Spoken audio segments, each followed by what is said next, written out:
লাগিয়েছিল, রফিকুল ইসলাম মাদানির হাতে হ্যান্ডকাপ লাগিয়েছিল, আল্লামা সাখাওয়াত হোসেন রাজি, আল্লামা জুনায়েদ আল হাবিব, আল্লামা খালেদ সাইফুল্লাহ আইয়ুবী, মরহুম আল্লামা জুনায়েদ বাবু নগরী রাহিমাহুল্লাহ সহ অসংখ্য উলামায়ে কেরামের হাতে হ্যান্ডকাপ লাগিয়েছিল, মাথার মধ্যে হেলমেট পরিয়েছিল, শরীরে বুলেট প্রুফ জ্যাকেট পরিয়েছিল, কোমরের মধ্যে রশি লাগিয়েছিল, পায়ের মধ্যে ডান্ডা বেড়ি লাগিয়েছিল।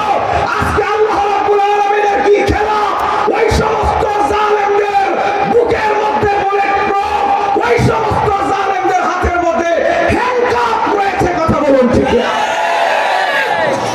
যেমন করবা তেমন পাইবা। তবে আমরা বলি একটু কম হয়ে গেছে, আর একটু বেশি হওয়ার দরকার ছিল। কারণ ওরা নিরপরাধ সম্মানের অধিকারী উলামায়ে কেরামকে ওরা পায়ের মধ্যে ডান্ডা বেড়ে লাগিয়েছে।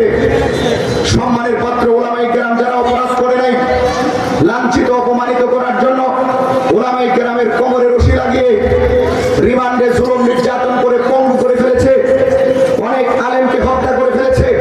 সোনারগাঁওয়ের একজন আলেম, আমার চেয়ে খাত লম্বা উঁচা, বিশাল সুঠাম দেহের অধিকারী শক্তিশালী একজন আলেম, নাম হলো মাওলানা ইকবাল সাহেব।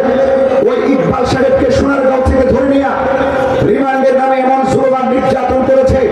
শক্তিশালী একজন আলেমকে তারা থানার ভিতরে রিমান্ড দিয়ে হত্যা করেছে। এমন আরো কয়েকজন আলেমকে রিমান্ডে নিয়ে তারা এত জুলুম নির্যাতন করেছে যে ওই আলেম আর পৃথিবী দেখতে পারে নাই। ওই আলেম জেলখানার ভিতরে শাহাদাত বরণ করেছে। জুনায়েদ বাবু নগরী রহমাতুল্লাহি আলাইহি অন্য এইভাবে একজন নয়, দুইজন নয়, 100 নয়, 200 নয়, হাজার হাজার উলামায়ে কেরামের উপর এই খনি স্বৈরাচার হাসিনা এবং তার সন্ত্রাসী বাহিনী ডিবি হাওয়ান বিপ্লব কুমার দাসেরা জুলুম আর নির্যাতন করেছে। এরপরেও যারা এই খনি হাসিনা এবং তার দূষকদেরকে বাংলার জমিনে আবার পুনঃপ্রতিষ্ঠা করতে চায়, ওদের বিরুদ্ধে প্রতিরোধ করে তুলতে হবে, প্রতিরোধ করে তুলতে হবে।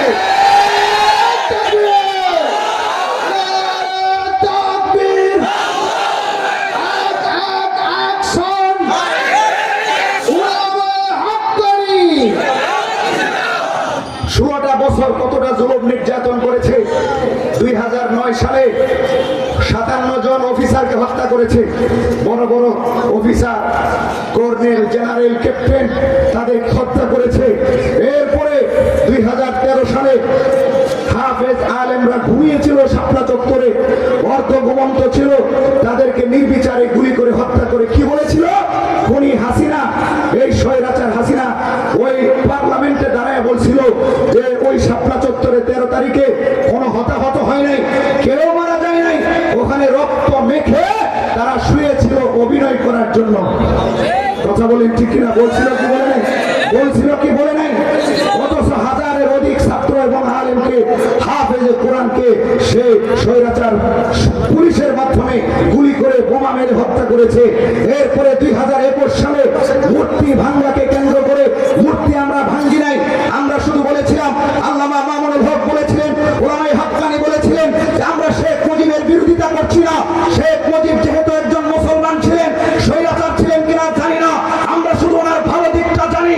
কারণ একজন মানুষ মৃত্যুবরণ করলে তার খারাপ গুণগুলো বলতে নেই, এজন্য তার খারাপ দিকও ছিল, আমরা সেগুলো বলি নাই।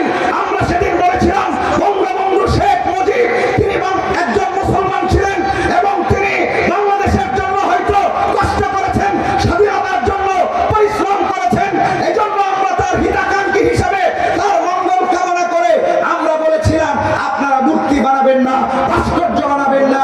মূর্তি আর ভাস্কর্য বানালে শেখ মুজিবুর রহমানের কবরে আযাব হতে পারে, তিনি আযাবের মধ্যে গ্রেফতার হতে পারেন, তার জন্য এটা মঙ্গলজনক হবে না। আপনারাও তো আপনাদের বাবা হিসাবে, আপনাদের ভাই হিসাবে, আপনাদের সহযোদ্ধা হিসাবে, আপনাদের বন্ধু হিসাবে কবরে সে ভালো থাকো, এটা আপনারা চান, আমরাও চাই। এতে আমাদের কোনো মূর্তি না বানালে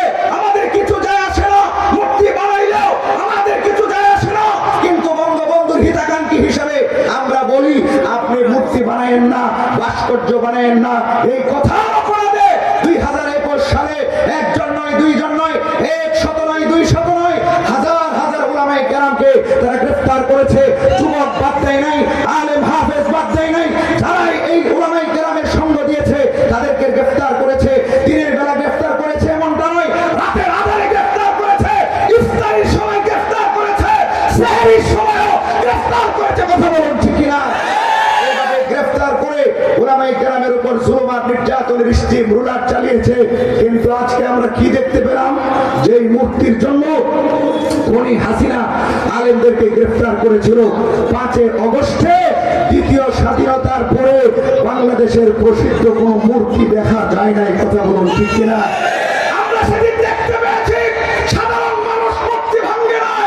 আমরা সেদিন দেখতে পেয়েছি আর্মিরা শেখ মুজিবের ভাস্কর্যের গলার মধ্যে রশি লাগিয়ে টেনে হিঁচড়ে ভাস্কর্যগুলো ভেঙে দিয়েছে।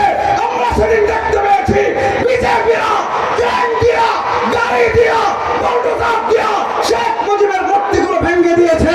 কোথায় শেখ হাসিনা? কোথায় শেখ হাসিনার সালেম পুলিশ? কোথায় শেখ হাসিনার দূষণরা? বাধা দিতে পারে নাই, বাধা দিয়ে মূর্তি রক্ষা করতে পারে নাই। কথা বলুন। আমরা শুধু বলছিলাম দেখা আমগোর উপর জুলুম আর নির্যাতনের স্টিম রোলার চালিয়েছে। আর এখন যে মূর্তি ভেঙে ফেলছে, এয়ারপোর্টের মূর্তি ভেঙে ফেলছে, তারপরে বাংলাদেশের সব বড় বড় প্রসিদ্ধ জায়গার মূর্তিগুলো ভেঙে ফেলছে। আমরা আলেমরা ভাঙ্গি নাই, সেনাবাহিনী, বিজেপি, আনসার এবং সাধারণ ছাত্র জনতা ভেঙেছে। বাধা তো দিতে পারলেন না, মূর্তি রক্ষা তো আর করতে পারলেন না। তা আমাদের কথার কি দোষ ছিল? আমাদের কি অপরাধ ছিল? মূর্তি বানাতে নিষেধ করেছিলাম, এই জন্য আমাদের উপর জুলুম আর নির্যাতন করেছেন। ও মুসলমান, প্রত্যেকটা জুলুমের বিচার না হওয়া পর্যন্ত এই শেখ হাসিনার পক্ষে কেউ কথা বলতে পারবে না, খুনি হাসিনার পক্ষে কথা বলতে পারবে না। আমরা তো চাই খুনি হাসিনা আসুক। আমরা তো বলি অনেকদিন ছিলেন জামাইয়ের কাছে, অনেকদিন ছিলেন দাদাবাবুদের দেশে, বিয়া সারা জামাই মোদির কাছে অনেকদিন ছিলেন, বিভিন্ন জায়গায় চেষ্টা করেছেন যাওয়ার জন্য, যাইতে পারেন নাই। পদত্যাগ দরকার নাই। স্ত্রী পলায়ন করলে একটা বিচক্ষণ স্বামী যেমন ওই স্ত্রীকে গ্রহণ করে না, ডিভোর্সের কাগজ দেখার দরকার নাই।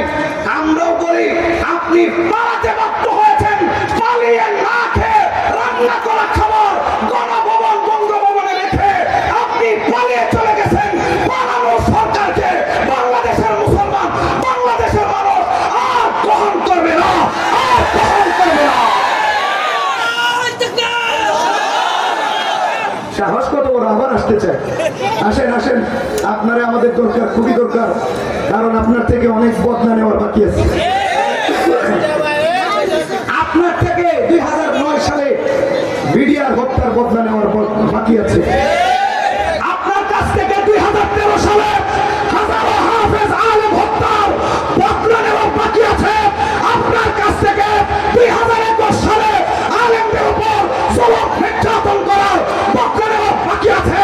আপনার কাছ থেকে 2024 সালে মুক্তমির আবু সাইদ সহ হাজার ছাত্র জনতা হত্যার বদলা নেওয়ার বাকি আছে। আসেন, আপনাকে আমরা ফাঁসির কাস্টে ঝুলাতে প্রস্তুত রয়েছি।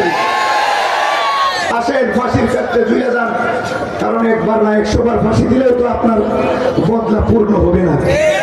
কথা বলেন ঠিক কিনা? এই জন্য সাবধান, সতর্ক থাকবেন, চৌকান্না থাকবেন। এই জালেম স্বৈরাচারী হাসিনার দূষররা যেন মাথা ছাড়া দিয়ে উঠতে না পারে। যদি মাথা ছাড়া দিয়ে ওঠার সুযোগ করে দেন, তাহলে মাহফিল শুনতে পারবেন না।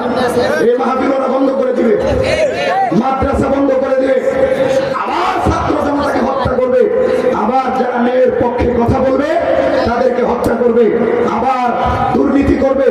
এই চপ্পুর নেতৃত্বে 32,000 কোটি টাকা দুর্নীতি করেছে খুনি হাসিনা। আরো কত দুর্নীতি করেছে তার কোনো হিসাব নাই। আজকে দ্রব্যমূল্যের ঊর্ধ্বগতির কারণ কি? স্বৈরাচার দেশটাকে খালি করে চলে গেছে, ঋণে জর্জরিত করে চলে গেছে। দলিল দেয় হুজুর, খালি বদনাম দেখেন, সুনাম দেখেন না। সুনাম কি? সুনাম হলো পদ্মা সেতু। শেখ হাসিনা ভালো, খুব ভালো, আপা খুব ভালো, আপনারা ছাড়া চলি না, আপনি তাড়াতাড়ি আসেন, আপনারা ছাড়া আমরা ভালো নাই। এত ভালো কেন?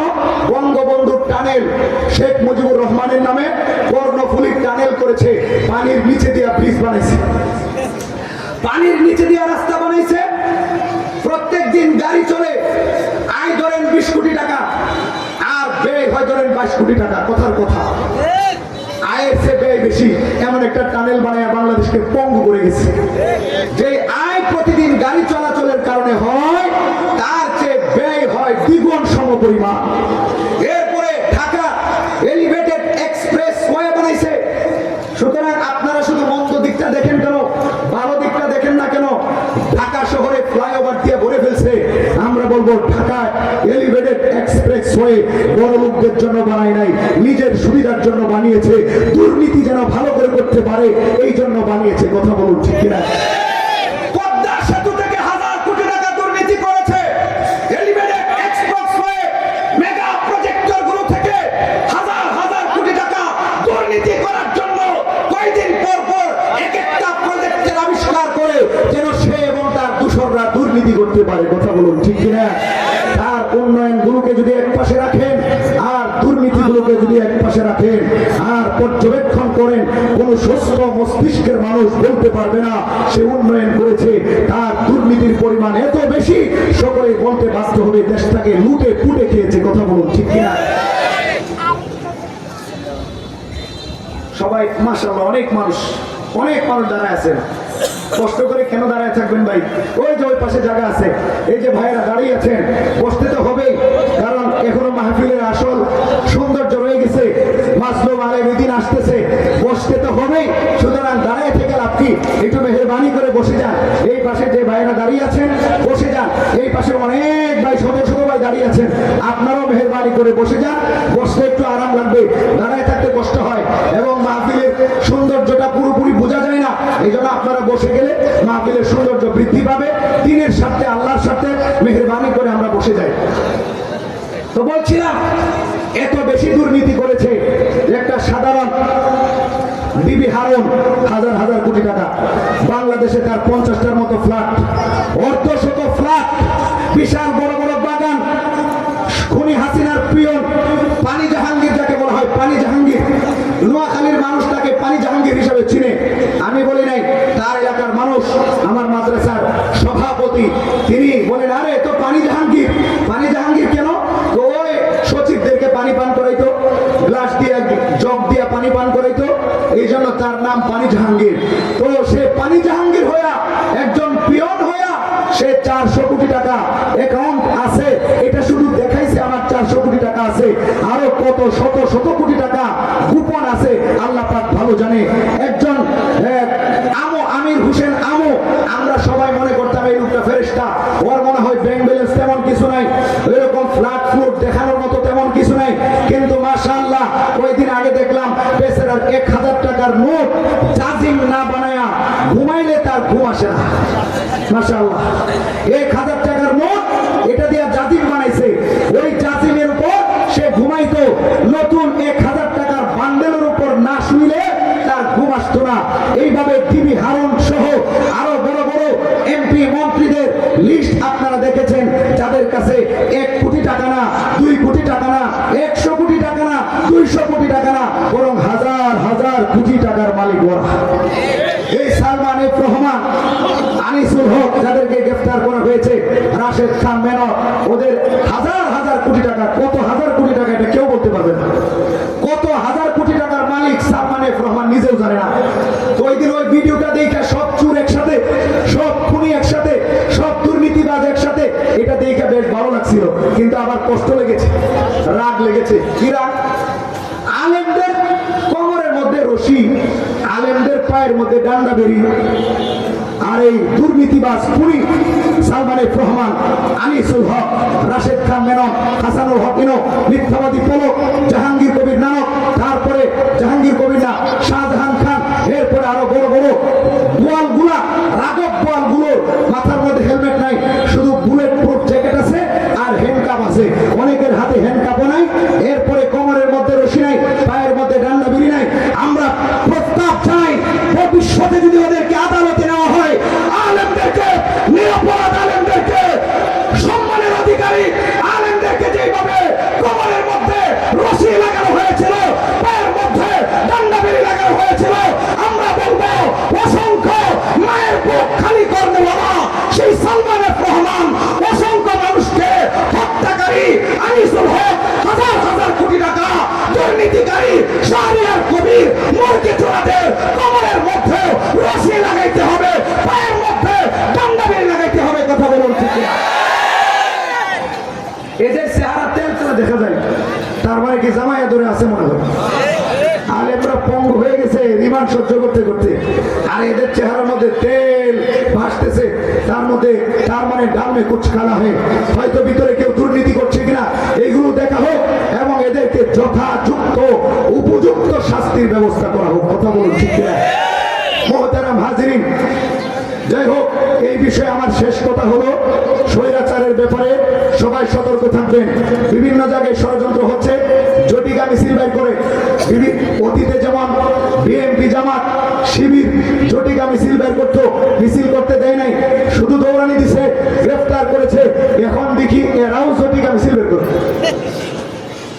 যেই ছাত্রলীগ গুন্ডা বাহিনী, সন্ত্রাস বাহিনী অতীতে বিএনপি, জামাত, শিবিরকে মিছিল করতে দেয় নাই, আজকে ওরা মিছিল করতে পারে না।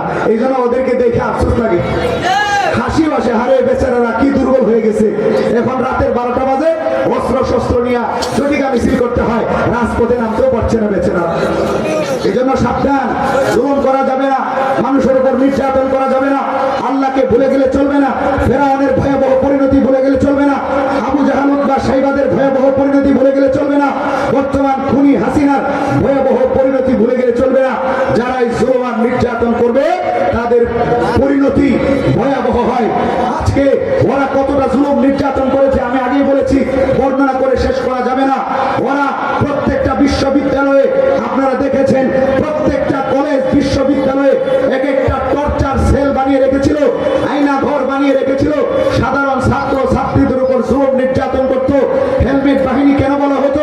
ওদের রুমগুলোতে হেলমেট, ওদের রুমের মধ্যে বড় বড় চাপাতি, ওদের রুমের মধ্যে ছাত্রলীগ, গুন্ডালীগ, এদের রুমের মধ্যে বড় বড় রামদা ছিল, এরপরে বড় বড় রাইফেল ছিল, অগ্নেয়াস্ত্র ছিল, লাঠি সুটা ছিল, রড ছিল, এরকম হাজার হাজার অস্ত্র ঢাকা বিশ্ববিদ্যালয়, জাহাঙ্গীরনগর বিশ্ববিদ্যালয়, তারপরে রংপুর বিশ্ববিদ্যালয়, চট্টগ্রাম বিশ্ববিদ্যালয় সহ বড় বড় বিশ্ববিদ্যালয়গুলোতে ছাত্রলীগের রুম থেকে, যুবলীগের রুম থেকে হাজার হাজার অগ্নেয়াস্ত্র এবং দেশীয় অস্ত্র পাওয়া গেছে। কথা বলুন ঠিক কিনা? আমার কাছে সবগুলো আছে, কেউ যদি বলে হুজুর দেখান তাহলে যেন আমি দেখাইতে পারি। এগুলো সব বড় বড় মিডিয়া থেকে আমি কালেক্ট করে আমি রেখে দিয়েছি, আমি বন্ধু বান্ধবের কাছেও রেখে দিয়েছি, যে এইগুলো যেন ভবিষ্যতে আমরা জনগণকে দেখাইতে পারি যে এদের চিত্র দেখেন। 2 মাস 2.5 মাসে আপনারা তাকে ভুলে গেলেন, 2 মাস 2.5 মাসে 16 বছরের জুলুম নির্যাতন ভুলে গেলেন। ভুলে গেলে চলবে না। ওরা 16 বছর পর্যন্ত আমার ভাইদের উপর কত জুলুম আর নির্যাতন করেছে।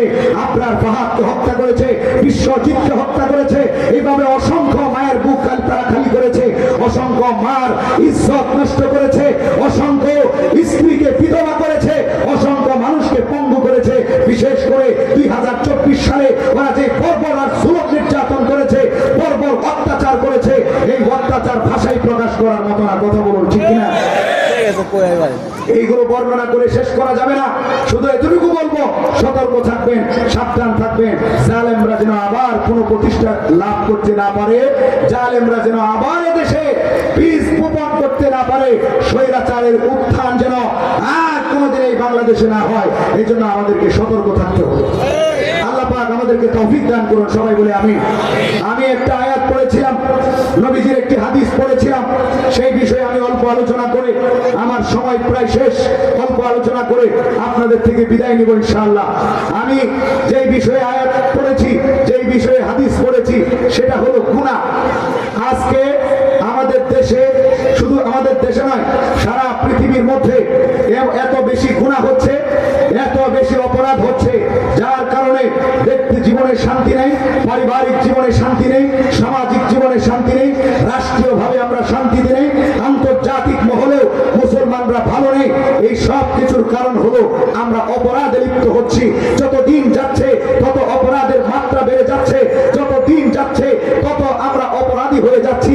অথচ দরকার ছিল আমরা আল্লাহকে ভয় পেয়ে অপরাধের মাত্রা কমাবো, রবের দরবারে শুকরিয়া জ্ঞাপন করে আমরা ভালো হয়ে যাব।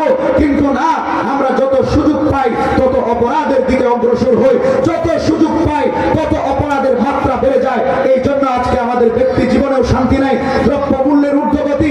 হাদিসের মধ্যে আসছে, অপরাধ যখন বেড়ে যাবে, আসমান এবং জমিন থেকে রিজিকের দরজাগুলো বন্ধ হয়ে যাবে। অপরাধ যখন কমে যাবে, মানুষ যখন আল্লাহকে ভয় পাবে, মানুষ যখন আল্লাহর গুলামি করবে, তখন আল্লাহ রাব্বুল আলামিন আসমান জমিন জমিনের রিজিকের বরকতের দরজাগুলো খুলে দিবেন। বলুন সুবহানাল্লাহ। আল্লাহ রাব্বুল আলামিন বলেন, হে দুনিয়ার মানুষ, তোমরা যদি তাকওয়া অবলম্বন করো, হে গ্রামবাসী, হে সমাজবাসী, তোমরা যদি তাকওয়া অবলম্বন করো এবং ঈমান আনো, লাফাতাহনা আলাইহিম বারাকাতিম মিনাস সামাই ওয়াল আরদ। আল্লাহ রাব্বুল আলামিন বলেন, জমিনবাসী, পৃথিবীবাসী, গ্রামবাসী, তারা যদি আমি আল্লাহর প্রতি বিশ্বাস রাখার মতো বিশ্বাস রাখে এবং তাকওয়া অবলম্বন করে, আমি আল্লাহ রাব্বুল আলামিন তাদের জন্য আসমান জমিনের বরকতের দরজাগুলো খুলে দিব। বলুন সুবহানাল্লাহ।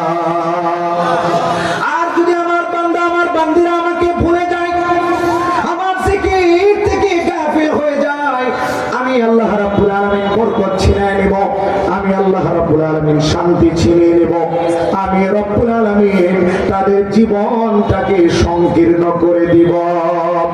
আল্লাহ রাব্বুল আলামিন বলেন, ওয়ামান আ'রাদা আন যিকরি ফাইন্না লাহু মাঈশাতান দানকা ওয়া নাহশুরুহু ইয়াওমাল কিয়ামাতি আমা। قال رب لم حشرتني أعمى وقد كنت بصيرا قال كذلك أتتك آياتنا فنسيتها وكذلك اليوم تنسى। আল্লাহ রাব্বুল আলামিন ডাক দিয়া বলেন, যে মুসলমান, যে বান্দা, যে বান্দি আমি আল্লাহর জিকির থেকে গাফিল হয়ে যাবে, আমি আল্লাহকে ভুলে যাবে, আমি আল্লাহর শরণ ভুলে যাবে, মন যেভাবে চায় সেইভাবে চলাফেরা করবে, আমি আল্লাহর ভয় করবে না, আমি আল্লাহকে ভয় করবে না, আমি রব্বুল আলামিন ঘোষণা দিলাম, আমি আল্লাহ তার জীবনটাকে সংকীর্ণ করে দিব। মুফাসসিরিনে কেরাম বলেছেন, শুধু জীবনটা সংকীর্ণ হয়ে যাবে এমনটা নয়, কবরে রাখার পরে কবরটাও সংকীর্ণ হয়ে যাবে।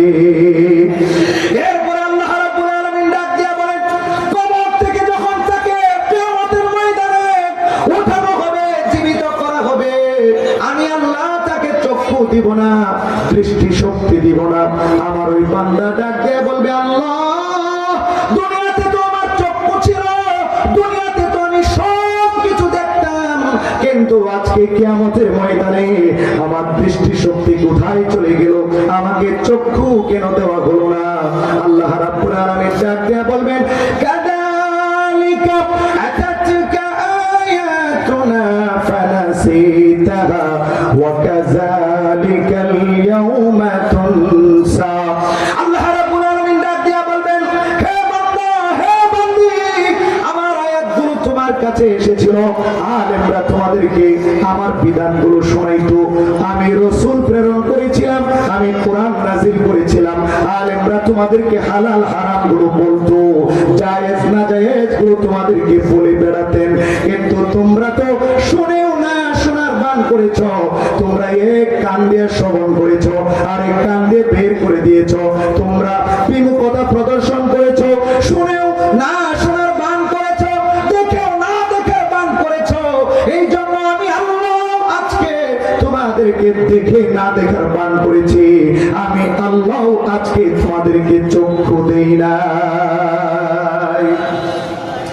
পক্ষান্তরে যারা আল্লাহর গোলামি করবে, গুনাহ থেকে বিরত থাকবে, নেক আমল করবে, আল্লাহ রাব্বুল আলামিন তাদেরকে ডাক দেয়া বলেন, মান আমিলা সালিহান, মান আমিলা সালিহান মিন যাকারিন আও উনসা ফালানুহয়িয়ান্নাহু হায়াতান তাইয়্যিবা ওয়া লানাজজিয়ান্নাহুম আজরাহুম বিআহসানি মা কানু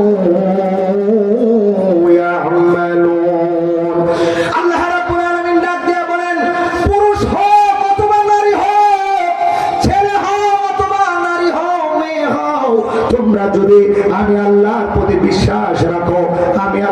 প্রতি ইয়াকিন রাখো এবং নেক আমল যদি তোমরা করো, আমি আল্লাহ তোমাদের জীবনের মধ্যে সুখ দ্বারা, আনন্দ দ্বারা, সমৃদ্ধি দ্বারা ভরপুর করে দিব এবং নেক আমল করার কারণে আখিরাতে তোমাদেরকে বিনিময়ে জান্নাত দান করব। বলুন সুবহানাল্লাহ। আজকে ব্যক্তি জীবনে শান্তি না থাকার কারণ, চাকরি জীবনে শান্তি না থাকার কারণ, ব্যবসায়িক জীবনে উন্নতি সাধন না করার কারণ, পারিবারিক জীবনে শান্তি না থাকার কারণ হলো, সামাজিক জীবনে শান্তি না থাকার কারণ হলো আমরা আল্লাহকে ভুলে গিয়েছি, আমরা আমল ছেড়ে দিয়েছি, নামাজ ছেড়ে দিয়েছি, বরং দিন দিন আমরা পাপিষ্টের কাতারে নাম লেখাচ্ছি। কথা বলুন ঠিক কিনা? গুনাহগারের খাতায় নাম লেখাচ্ছি। আমি নিজেকেও বলছি, অনেক গুনাহ হয়ে যায়, গুনাহ থেকে বাঁচতে হবে। গুনাহ থেকে না বাঁচলে শান্তি আসবে না, গুনাহ থেকে না বাঁচলে বরকত আসবে না। আজকে মনে করি আমাকে কেউ দেখে না, গুনাহ করছি। আজকে মনে করি আমার গুনার ব্যাপারে আমার স্ত্রী, সন্তান, আত্মীয় স্বজন কেউ জানে না, গুনাহ করছি। আজকে মনে করছি আরে মানুষ দেখলেই কি, আমাকে কে বাধা দিতে পারবে? আমি অমুক নেতা, তমুক নেতা, আমাকে কে বাধা দিবে? আমি হলাম শক্তিশালী মানুষ, টাকা পয়সার অভাব নাই, ক্ষমতার অভাব নাই, দাপটের অভাব নাই, আমাকে কে বাধা দিবে? এইভাবে গুনাহ করে যাচ্ছি। অথচ আল্লাহ রাব্বুল আলামিন ডাক দিয়ে বলে, বান্দা তুমি মনে করো কেউ দেখছে না তোমাকে, তুমি একাকী আছো এজন্য গুনাহ করো। আরে না, তোমার ভুলটা ভাঙিয়ে দেই, তুমি একা নও, বরং তুমি যেখানেই থাকো আমি আল্লাহ রাব্বুল আলামিন সেখানে আছি। আল্লাহ রাব্বুল আলামিন বলেন, ওয়া হুয়া মাআকুম আইনামা কুনতুম, তোমরা যেখানেই থাকো না কেন, একজন থাকলে 2 নম্বরে হচ্ছেন আল্লাহ, 2 জন থাকলে 3 নম্বর হচ্ছেন আল্লাহ, 3 জন থাকলে 4 নম্বর হলেন আল্লাহ। সুতরাং তুমি একাকী থাকো অথবা নির্জনে থাকো, যেখানেই থাকো না কেন, যত নির্জনে যায় তুমি গুনাহ করো না কেন, তুমি ভাবছো তোমাকে কেউ দেখে নাই, তুমি হয়তো ভাবছো তোমার গুনার ব্যাপারে কেউ জানে না, কিন্তু তুমি ভুল ধারণার উপর আছো। কেউ দেখুক বা না দেখুক, একজন দেখছেন, তিনি কে? চিল্লায় বলে তিনি কে? আর একটু আওয়াজ দিয়ে বলেন আল্লাহ রাব্বুল আলামিন সবাইকে দেখছেন কিনা? যারা নির্জনে অপরাধ করে, রাতের আধারে অপরাধ করে, সিসি ক্যামেরার বাহিরে যায় অপরাধ করে, তাদেরকেও রব্বুল আলামিন দেখছেন। আল্লাহ রাব্বুল আলামিন শুধু দেখছেন না, বরং আল্লাহ রাব্বুল আলামিন হাত লাগিয়ে বসে আছেন। শিকারী যেমন হাত লাগিয়ে বসে থাকে শিকার করার জন্য, একটা বাঘ যেমন হরিণ শিকার করার জন্য, বকরি শিকার করার জন্য হাত লাগিয়ে বসে থাকে, খুব বিচক্ষণতার সাথে নিবিড় দৃষ্টিতে শিকারের দিকে তাকিয়ে থাকে, সুযোগ পাইলেই শিকার করে, তেমনি ভাবে আল্লাহ রাব্বুল আলামিনও আমাদের দিকে হাত লাগিয়ে বসে আছেন, নিবিড় ভাবে আমাদেরকে পর্যবেক্ষণ করছেন। আল্লাহ রাব্বুল আলামিন আমাদের প্রত্যেকটা চলাফেরা, প্রত্যেকটা গতিবিধিকে আল্লাহ রাব্বুল আলামিন শিকারীর মতো পর্যবেক্ষণ করছেন। আল্লাহ রাব্বুল আলামিন ডাক দিয়া বলেন, ইন্না রাব্বাকা লাবিল মিরসাদ। হে পাপিষ্ঠরা, হে গুনাহগাররা, তোমরা যারা মনে করো তোমাদের গুনাহ কেউ দেখে না, তোমার মা দেখে না, বাবা দেখে না, কিন্তু আল্লাহ রাব্বুল আলামিন তোমার গুনাহ সম্পর্কে দেখছেন। আল্লাহ ডাক দিয়ে বলেন, নিশ্চয়ই তোমার রব ঘাত লাগিয়ে বসে আছেন, কে কি করছো আল্লাহ রাব্বুল আলামিন সব কিছু দেখছেন। কথা বলুন ঠিক কিনা? এরপরে অনেকে মনে করে আরে দেখলে কি হয়েছে, মানুষ দেখলে কি হয়েছে, বাবার সামনে অপরাধ করে, স্ত্রীর সামনে অপরাধ করে, মানুষের সামনে অপরাধ করে, লজ্জা যাদের নাই তারা মানুষকে পরোয়া করে না, স্বামী স্ত্রীকে পরোয়া করে না, স্ত্রী স্বামীকে পরোয়া করে না, সন্তানরা বাবাকে পরোয়া করে না, বাবা মা সন্তানকে পরোয়া করে না। এমন বেহায়া অনেক পরিবার আছে, ছেলে মেয়ে বাবা, বাবা ছেলে মেয়ে, সন্তান, শ্বশুর শাশুড়ি, বউ শাশুড়ি, শ্বশুর বৌমা সহ পরিবারের প্রত্যেক সদস্য মিলা খারাপ সিনেমা দেখে, খারাপ গল্প দেখে আসে না।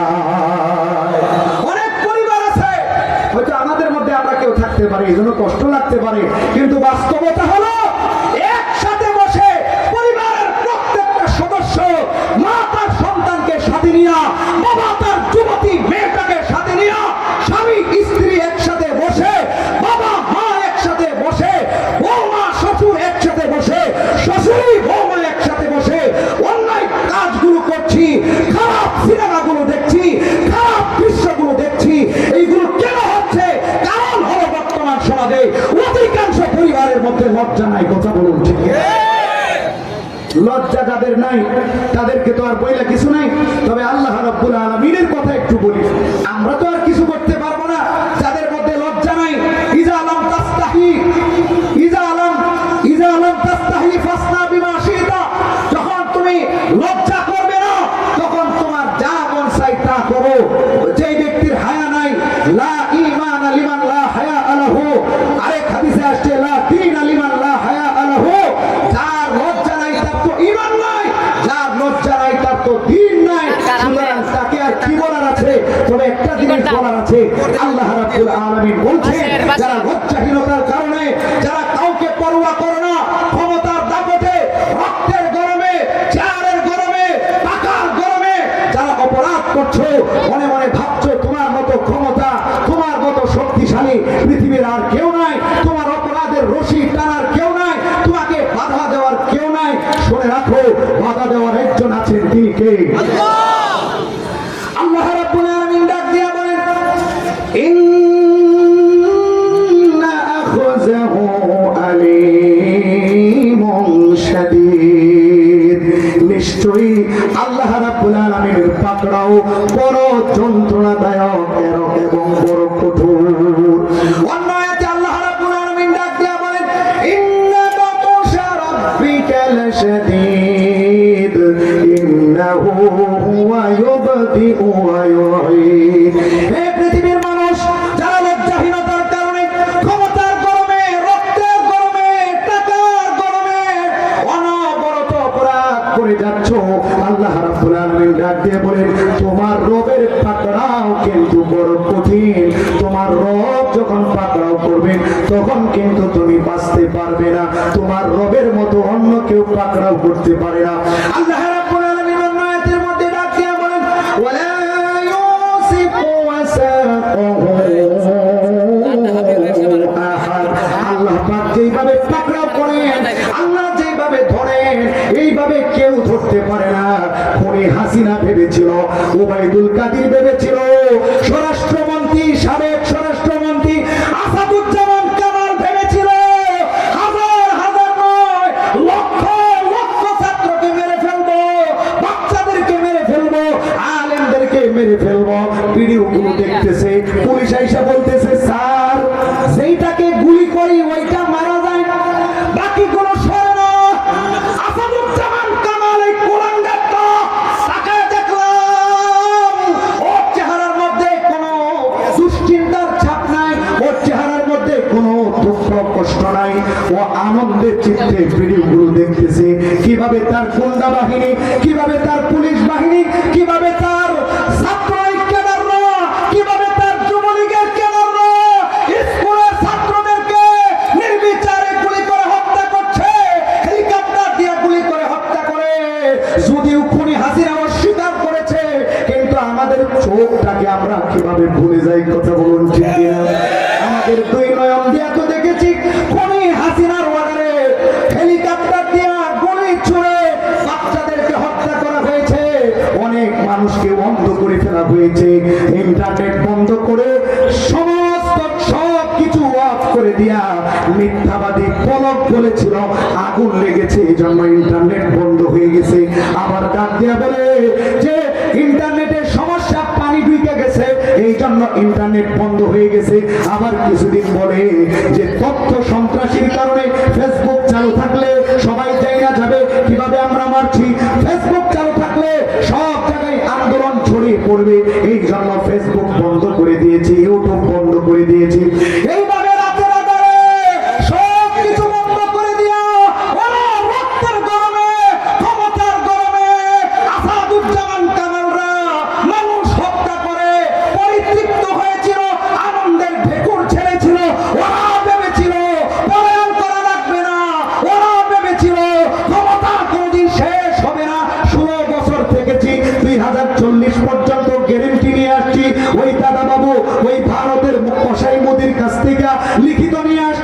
2040 পর্যন্ত থাকবে। কিন্তু আমার আল্লাহ ডাক দেয়া বলে ওয়ালা ইউসিকু ওয়াসাকাহু আহাদ ইন্না বাতুশা রাব্বিকা লাশাদীদ। আমি এমন ভাবে পাকড়াও করব তুমি 2040 তো দূরের কথা 2024টাও শেষ করতে পারবা না। তুমি 2024 শেষ করতে পারবা না।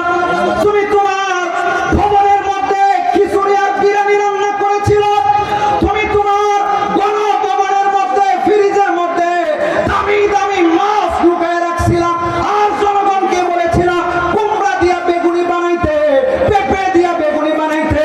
তুমি নিজে দামি দামি খাবার খাইতা গণভবনে বৈশা, আর জনগণকে বলেছিলাম কাঁচা মরিচের দাম বেড়ে গেছে, কাঁচা মরিচ শুকায়া ফ্রিজের মধ্যে রাইখা দেন। যখন দাম বেড়ে গেছে তুমি বলছিলা ফ্রিজ ছাড়াও রান্না করা যায়। কথা বলেন ঠিক কিনা? এইভাবে জনগণকে ধোঁকা দিয়া ক্ষমতার দাপটে তুমি মানুষের উপর জুলুম নির্যাতন করেছ। তুমি ভেবেছ কে তোমাকে পাকড়াও করতে পারবে, তুমি বুঝতেও পারো নাই পাকড়াও করনেওয়ালা একজন আসমানে বসে বসে সব কিছু তোমার দেখছেন। জুলুমের মাত্রা যখন বেড়ে গেছিল তখন আব্রাহার বাদশার মতো ফেরাউনের মতো তোমাকেও গ্রেফতার করেছেন। কথা বলুন ঠিক কিনা? মুসলমান ভাইয়েরা আমার, এই জন্য অপরাধ করা যাবে না। নির্জনে থাকি একাকী থাকি, কেউ দেখো বা না দেখো অপরাধ করা যাবে না।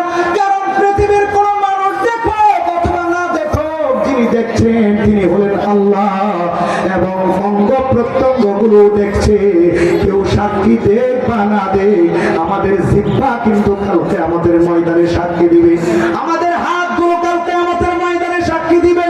দুর্নীতি করে কলমের খুঁটায় হাজার কোটি টাকা দুর্নীতি করেছে, কলম সাক্ষী দিবে, হাতগুলো সাক্ষী দিবে, চক্ষুগুলো সাক্ষী দিবে, কানগুলো সাক্ষী দিবে, অঙ্গ প্রত্যঙ্গগুলো সাক্ষী দিবে।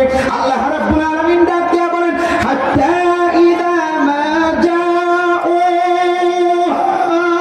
শাহিদা আলাইহিম সামউহুম ওয়া আবসারুহুম ওয়া জুলুদুহুম বিমা কানু ইয়ামালুন।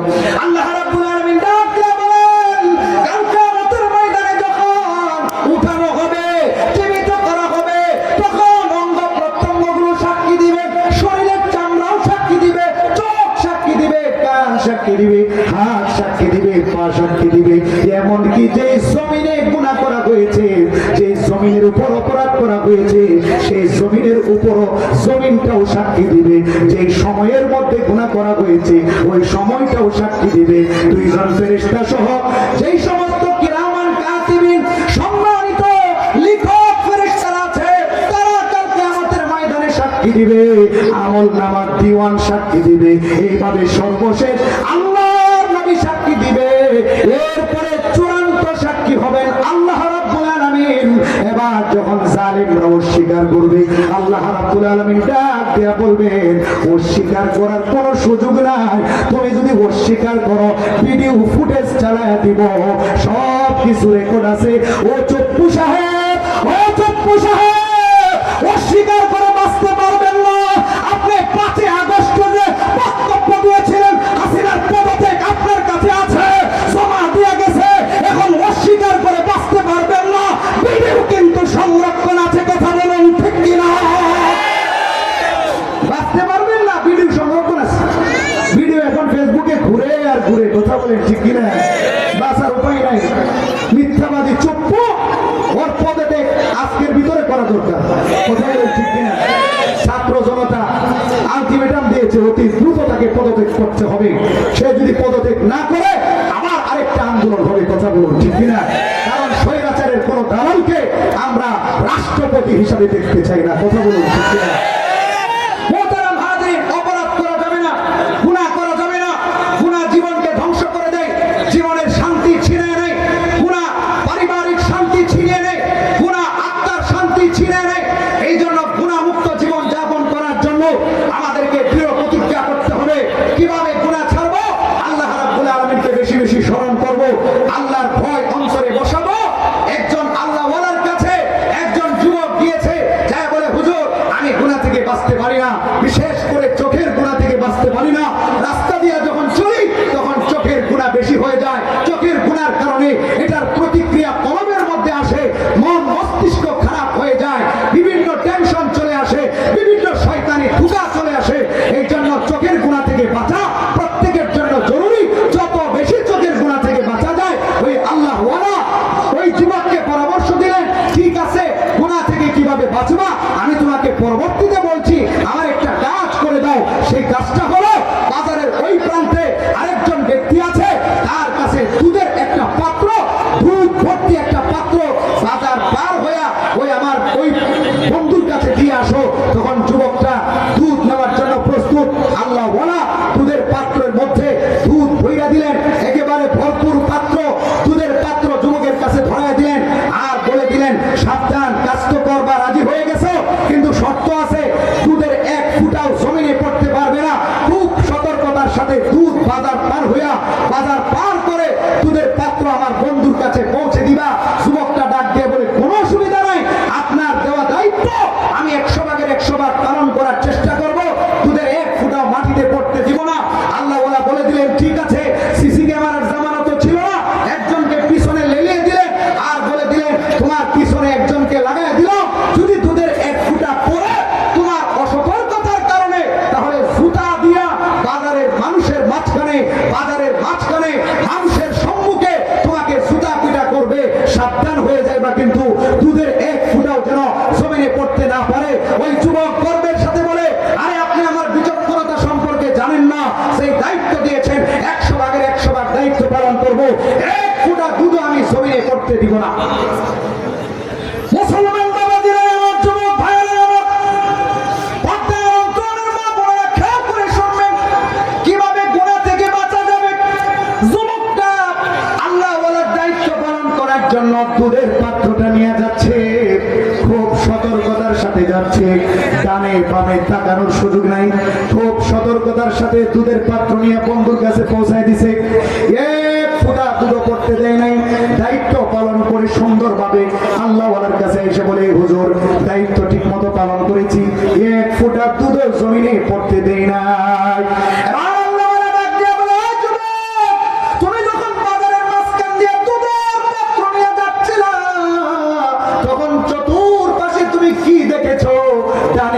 তুমি কি দেখেছো আমাকে একটু বলো। ওই যুবকটা ডাক দেয়া বলে, হুজুর আমি এত সতর্কতা অবলম্বন করে আপনার দেওয়া দায়িত্ব পালন করার জন্য এত বেশি সতর্কতা অবলম্বন করে দুধের পাত্র আমি নিয়ে গেলাম, ডানে বামে তাকানোর মতো আমি সুযোগ পাই নাই, কারণ আমার মনে মনে একটা ভয় ছিল, আমার অসতর্কতার কারণে, ডানে বামে তাকানোর কারণে যদি এক ফুটা দুধ জমিনে পড়ে যায়, আপনার দায়িত্বপ্রাপ্ত আমার পিছনে লাগা মানুষটা মানুষের সামনে বাজারের ভিতরে আমাকে জুতা পিটা করবে। এই জন্য আমি ডানে বামে তাকাই নাই, যত্ন সহকারে ও বিচক্ষণতার সাথে আপনার দায়িত্ব পালন করেছি, ডানে বামে কি ছিল সেটা আমি দেখতে পারি না। এবার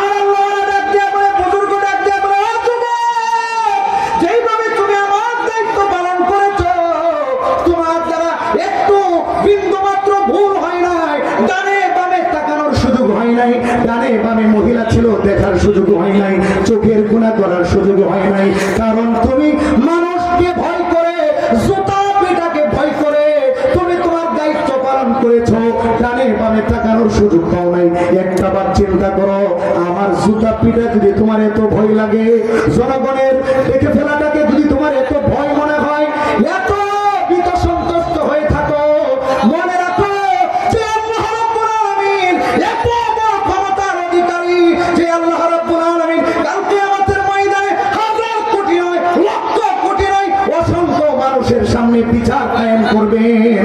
আর যারা আল্লাহর অবাধ্যতা করেছে, যারা আল্লাহর ভয়ে গুনাহ ছাড়ে নাই, যারা গুনাহ করেছে, আল্লাহকে ভয় করে নাই, আল্লাহর কথা মানে নাই, আল্লাহ রাব্বুল আলামিন যদি কাল কিয়ামতের ময়দানে তোমার মা বাবা, তোমার আত্মীয়স্বজন, অসংখ্য মানুষের সামনে তোমাকে জুতা পেটা করেন আর তোমাকে জাহান্নামী বলে ঘোষণা দেন, তখন তোমার অবস্থাটা কেমন হবে? দুনিয়ার ভয়ে তুমি এত বড় কাজ করতে পারলা বিচক্ষণতার সাথে, তাহলে আখিরাত কি কেমন ভয় করা দরকার? মুহতারাম হাজরিন, এই ঘটনা থেকে আল্লাহ আমাদেরকে শিক্ষা নেওয়ার তৌফিক দান করুন।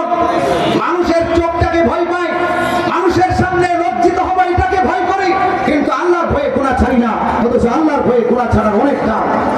আল্লাহ রাব্বুল আলামিন ডাক দিয়ে বলেন, ওয়ালিমান খাফা মাকামা রাব্বিহি ওয়া নাহান নাফসা আনিল হাওয়া ওয়া নাহান নাফসা আনিল হাওয়া ফাইন্নাল জান্নাতা হিয়াল মাওয়া।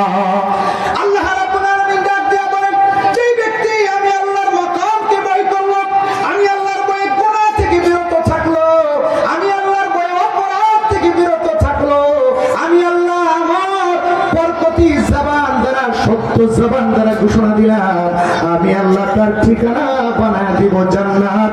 জান্নাত তার ঠিকানা হয়ে যাবে। বলুন সুবহানাল্লাহ। সূরাতুর রহমানের মধ্যে আল্লাহ রাব্বুল আলামিন ডাক দিয়ে বলেন, ওয়ালিমান খাফা মাকামা রাব্বিহি জান্নাতান। যে ব্যক্তি আল্লাহর মাকামটাকে ভয় করলো, অপরাধ থেকে বিরত থাকলো, আল্লাহ রাব্বুল আলামিন ডাক দিয়ে বলেন, তার জন্য একটা জান্নাত নয়, আমি আল্লাহ তার জন্য দুইটা জান্নাতের ব্যবস্থা করে রেখেছি। সুবহানাল্লাহ বলতে বলেন সবাই।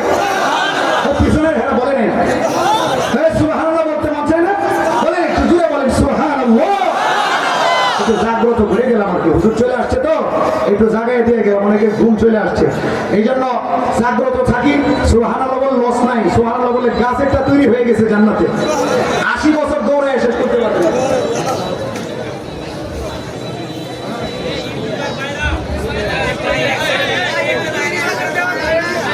ওরা ফিট করে বসে যাবে, ওরা ফিট করে বসে যাবে, ওদেরকে আগে থেকে সিগন্যাল দিয়ে রাখছে।